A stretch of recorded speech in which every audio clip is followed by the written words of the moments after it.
Tonight's Christmas story is called Christmas Oranges, retold by Linda Bethers and illustrated by Ben Sowards.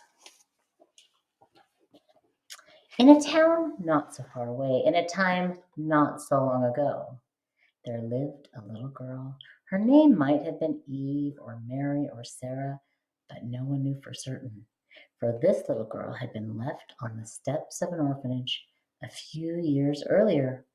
A note had been pinned to her nightshirt saying, "Please take care of this baby. She is a good baby." No clue was given as her name. The lady in charge of the orphanage, Miss Hartley, began calling the baby Rose because of her rosy cheeks, and Rose she had been ever since. Rose's early years were spent at the Greenwoods orphanage. She was loved and well taken care of by Mrs. Hartley, and because she could remember no other home, she was happy. She used to tell herself she had 30 brothers and sisters, for she loved all of the children at the orphanage. Sometimes they had disagreements and arguments, as brothers and sisters do, but they still cared for each other.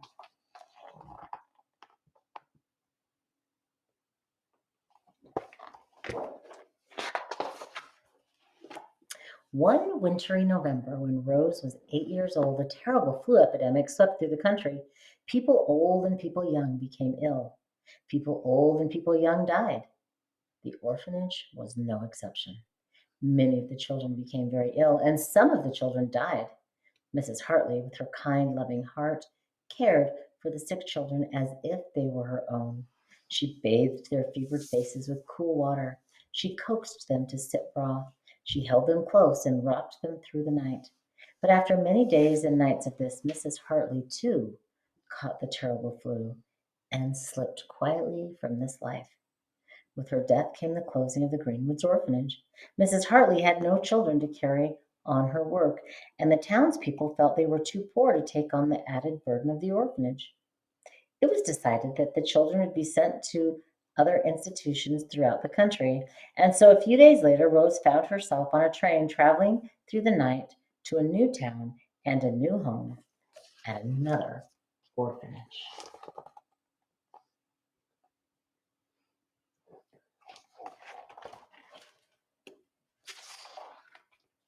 As Rose timidly stepped through the gates of the Iron Gates orphanage, she could not help feeling scared and disappointed. Her new home was nothing like the one she was used to. Instead of warm, soft blankets on the beds, there were scratchy gray ones. Instead of hand-stitched rugs on the halls, there were bare floors. Instead of kind, loving Mrs. Hartley to care for the children, there was stern, strict Mr. Crampton to run the orphanage. Instead of 30 familiar friends smiling at her, there were 30 strangers staring at her.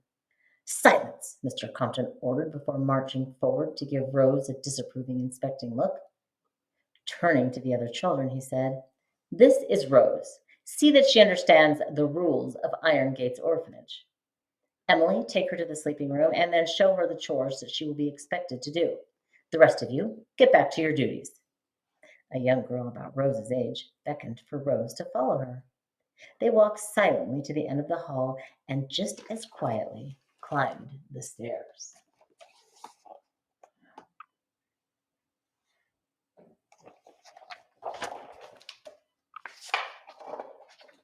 Once they had started down the hallway and could no longer be seen from the entry, Emily leaned over to whisper quietly to Rose, "I'm glad you're here.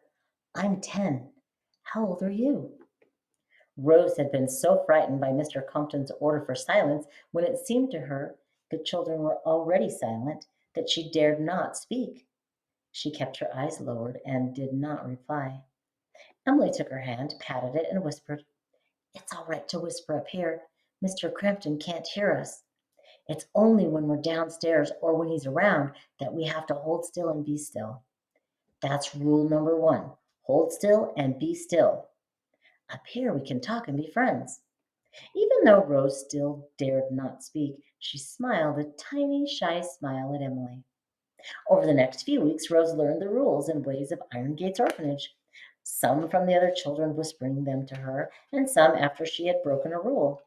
Breaking breaking a rule was the hardest way to learn, for Mr. Compton believed that once a rule was broken, there must be a punishment.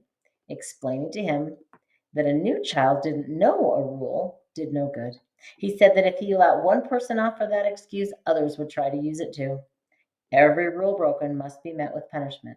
Mr. Compton's three favorite punishments were sentencing a child to miss a meal, do extra chores, or spend the evening by themselves. Rose soon learned or guessed most of the rules and was able to avoid punishment.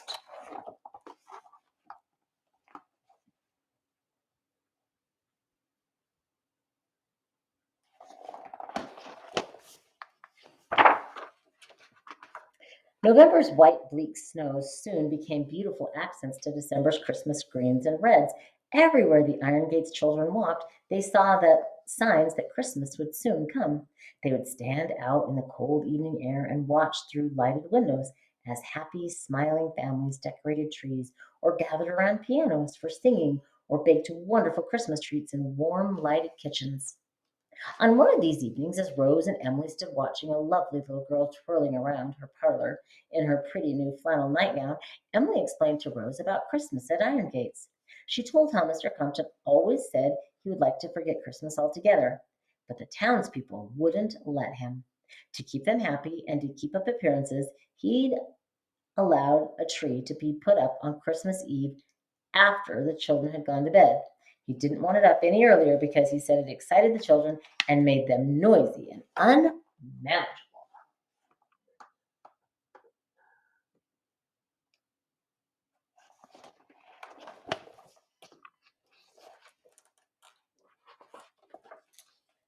One generous older man in town was always donating a box of oranges to the orphanage for the children's Christmas breakfast. To avoid buying shiny glass balls or other ornaments, Mr. Crampton had the oranges strung with loops and placed on the tree.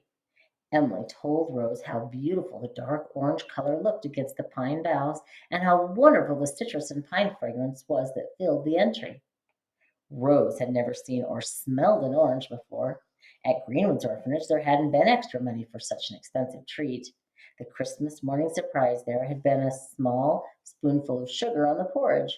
The children had always debated whether was it best to stir the sugar in and try to sweeten the whole bowlful, or to leave it in a little pile in the middle of the porridge and eat it all at once in one delicious bite. Emily tried to explain to Rose about oranges. She said that they were sweeter than sugar in a clean, fresh way. She had thought about it a lot, and she was sure that angels ate oranges in heaven. Rose listened to all of this with wide eyed wonder. She didn't know how she could possibly wait for 3 more days until Christmas morning.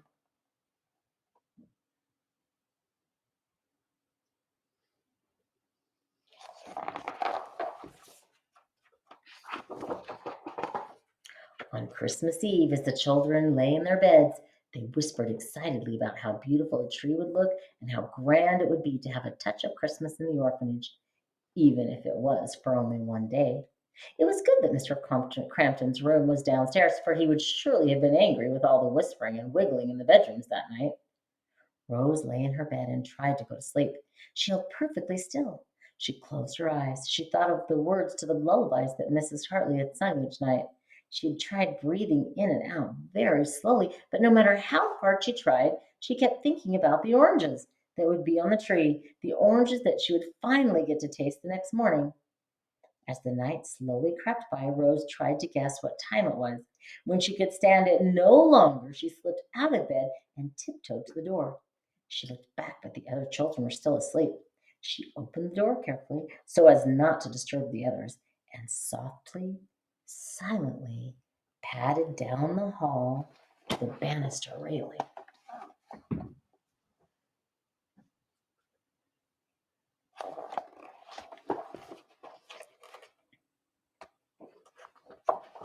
Kneeling down, she gazed out in wonder at the beautiful tree with the prized oranges and shimmering candles trimming it.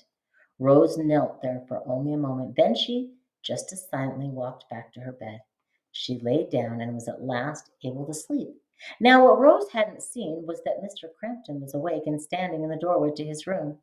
He had watched Rose walk to the rail, kneel down, and then return to her room. He had almost called her back and then and there to give her a lecture and pronounce a punishment. At the last minute, he had decided to wait until morning, when he could use Rose as an example to teach all of the children a lesson in obedience. The sun had barely begun to outline the housetops when the children were awake, dressed, and waiting in two straight lines in the aisle between their beds. Standing perfectly still had never been so hard.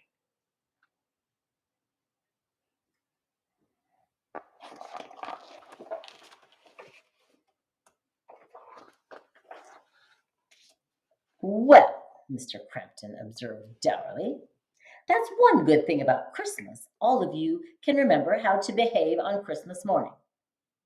Before we start downstairs, we need to take care of someone who didn't know how to behave last night. Rose, for sneaking out of bed and wandering in the halls after the lights were out last night, you will be punished. This is a most serious offense, so you will receive all three punishments. The children gasped. No one had ever been given all three punishments at one time before. Mr. Crampton paused for a moment to let his words sink in before he continued. You will spend all day up here by yourself. You will scrub the floors of these rooms, and you will not get a Christmas orange. The rest of you go downstairs. Rose, go get your buckets and begin. The joy had been taken out of the morning for all the children. They knew how much Rose had been looking forward to tasting her first orange. They had all told her how wonderful oranges were and had been waiting to see her face as she tasted one for the very first time. The children filed slowly out of the room and down the stairs. They each took their orange from the tree and walked quietly into the cold hall to eat breakfast.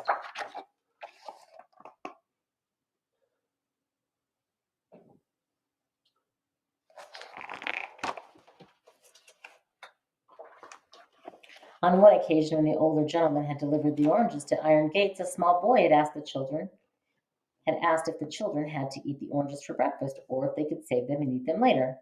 The gentleman had laughed heartily and told the children that because it was Christmas, they could eat the oranges whenever they wanted. Mr. Crampton would have liked to order the children to eat them at breakfast to have the mess over and done with, but he didn't dare go against what the old gentleman had said. While Emily was looking at her orange and wishing Rose could have one, a wonderful idea came to her. Her heart started beating faster. Her eyes sparkled and her mouth curved up in a happy smile. Mr. Crampton was called to the front door, and as soon as the door closed behind him, Emily whispered to the child next to her. He smiled broadly and quickly whispered to the child next to him, and so it continued until every child had heard the message. One by one, the oranges disappeared from the table and were placed in pockets for safekeeping. When Mr. Crampton returned to the room, he noticed the oranges were missing from the table, but he knew from the absence of peelings that the children hadn't eaten them. He decided it was because the children were too sad about Rose to eat the fruit this morning. He nodded his head in satisfaction, sure he had put his point across.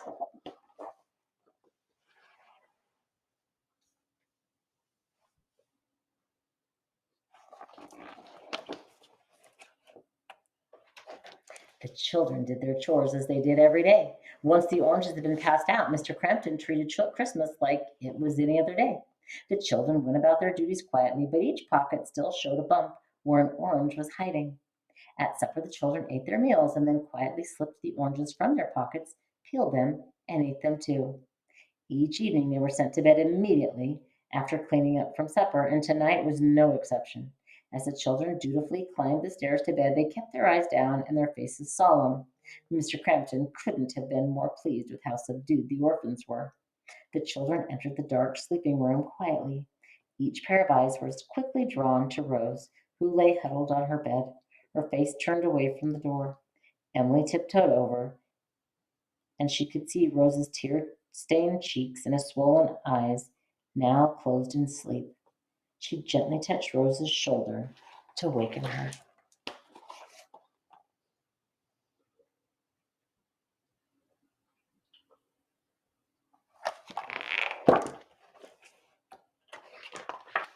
Rose opened her red, swollen eyes, and then, as memories of the day returned, they again filled with tears. "Oh, Emily," she sobbed, "this has been the worst day I've ever had. I didn't know it was so wrong to go look at the tree, and now I've missed it and the beautiful oranges." Emily hugged Rose as any real sister would and whispered, "Don't cry any more. We have a surprise for you." At Rose's first sobs, the children had gathered around her. Now, from a pinafore pocket came a small white bundle. Emily took it and gently placed it in Rose's hands. Because no lights were allowed on in the sleeping rooms, Rose couldn't see what Emily had handed her. She turned toward the window where soft moonlight spilled in through bare, dusty panes. There in her hand was a handkerchief that had been taken from the clean laundry that afternoon. It was carefully folded over a round object. Rose hardly dared to hope that this might be what she thought it was. She looked up at the children gathered around in her bed. In the faint light, she could see the excitement on their faces as they watched her every move.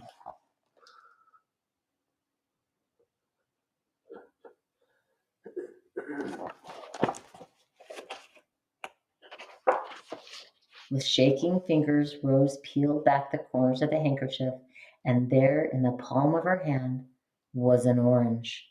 Not an ordinary orange, but an orange that was lopsided and uneven, an orange made up of a segment from each child's orange. While the children had sat at the table quietly eating, each one had secretly passed a section of orange down to the girls at the end of the table. The girls had put the pieces in the clean handkerchiefs in their pockets. "Smell it," someone whispered excitedly. Rose raised the handkerchief to her face and drew in a deep, fragrant breath. She closed her eyes and held her breath for the longest time, then released it through an ear to ear smile. All of the children smiled with her. "Taste it," someone whispered. Rose slowly raised a segment to her lips. She opened her mouth and took a gentle nibble. Her eyes widened in surprise and her mouth slightly puckered at the first tangy, sweet taste. The children were watching so closely that as Rose opened her mouth, their lips parted too. Now, when they saw her pucker and then smile, they all quietly laughed and hugged each other.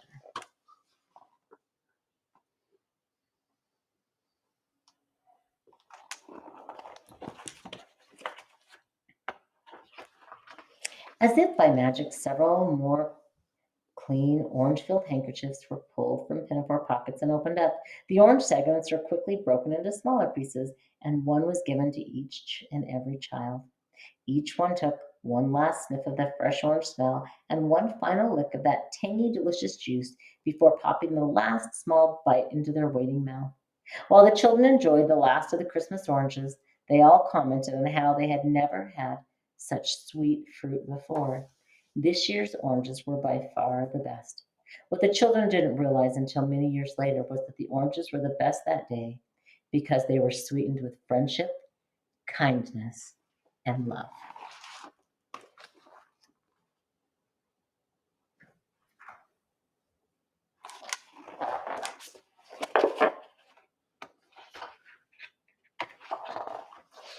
In the years to come, many of those children at the orphanage had more money and possessions than they had ever dreamed possible, but they never forgot the feelings that were in their hearts that day as they each shared a small slice of their Christmas orange. And what a beautiful way to celebrate Christmas by sharing of the nice and wonderful things we have with maybe those around us that don't have quite as much. Merry Christmas.